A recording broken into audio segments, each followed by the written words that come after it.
আমরা তো দাড়ি রেখে টুপি পরে গোটা বিশ্ব ঘুরি, আমাদেরকে তো সবাই স্যালিউট দেয়। আমি পৃথিবীর 4টা ইন্টারন্যাশনাল কনফারেন্সে অ্যাটেন্ড করেছি এজ এ পেপার প্রেজেন্টার। আমাকে তারা নিয়ে গিয়েছে পেপার প্রেজেন্ট করার জন্য। তো আমি তো দাড়ি শেভ করে যাইনি, নাকি ওই জায়গায় আমি দাড়ি শেভ করে গেছিলাম? টুপি পরে গিয়েছি, দাড়ি পরে গিয়েছি। বারাক ওবামার এক প্রোগ্রামে আমি ছিলাম, হিলারি ক্লিনটন বারাক ওবামাকে দেখেছি। কই, আমাকে তো ক্লিন শেভ করে যাওয়া লাগেনি। সিঙ্গাপুরে এয়ারপোর্টে আমাকে আটকালো, দাড়ি আছে। ইমিগ্রেশন পুলিশ বলে have a seat to the restroom, রেস্টরুমে বসেন। বসলাম, আসলো, এসে বললো why have you came to Singapore for any business maybe, মনে কোনো ব্যবসা করতে আসছেন আপনি? আমি বললাম no, I came for sightseeing and having a look to the natural beauty of Singapore.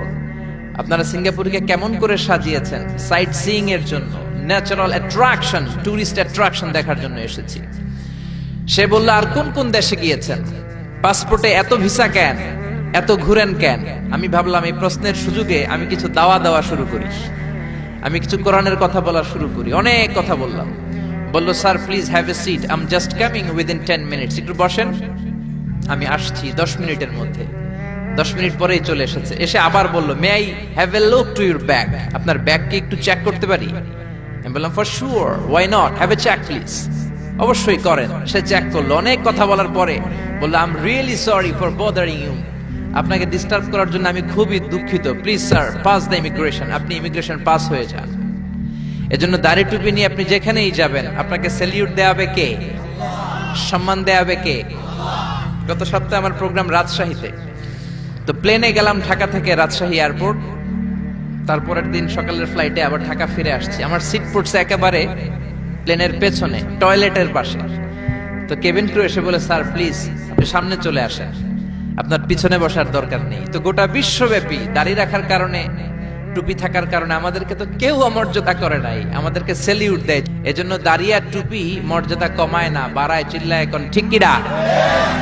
এজন্য সাইয়েদনা ওমর ফারুক বলতেন নাহনু কওমুন আ'আজ্জানাল্লাহু বিল ইসলাম, আমরা এমন একটা কওম, এমন একটা দল, আমাদের এই দলটাকে ইসলামের মাধ্যমে মর্যাদা দিয়েছে কে? ফাইন ইবতাগাইনাল ইজ্জাতা বিগাইরিহি আযাল্লানাল্লাহ, ইসলাম ছাড়া অন্য কোন জায়গায় যদি আমরা আমাদের মর্যাদা খুঁজি, আমাদেরকে লাঞ্ছিত করবেন কে? আপনি ইসলাম মানেন, সব জায়গায় মর্যাদা। আমরা গোটা বিশ্বের অনেক জায়গায় যাই, কই দাড়ি টুপি থাকার কারণে আমাদের তো কোনো সমস্যা হয় না। তবে মাঝে মাঝে সমস্যা হয়, ওই সমস্যাটাকে আমরা সম্ভাবনায় রূপান্তর করি। এজন্য ইসলাম যারা মানে না, আল্লাহকে যারা বিশ্বাস করে না, তাদের যে বড় কপাল পোড়া লোক পৃথিবীতে হতে পারে। এই পৃথিবীতে সবচেয়ে কপাল পোড়া যারা নাস্তিক, যারা বলে আনসিন ইজ নাথিং, যেটা দেখি না ওইটা মানি না।